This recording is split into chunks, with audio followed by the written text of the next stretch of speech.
أعوذ بالله من الشيطان الرجيم. بسم الله الرحمن الرحيم. حرمت عليكم أمهاتكم وبناتكم وأخواتكم وعماتكم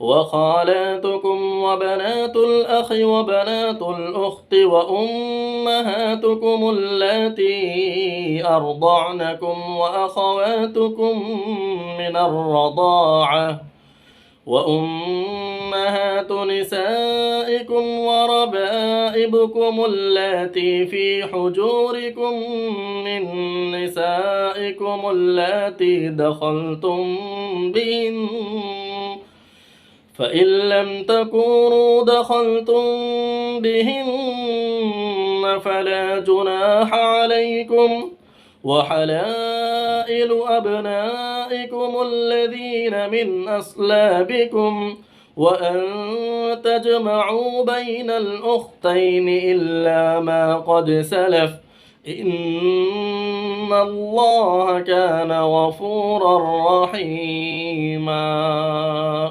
صدق الله العظيم.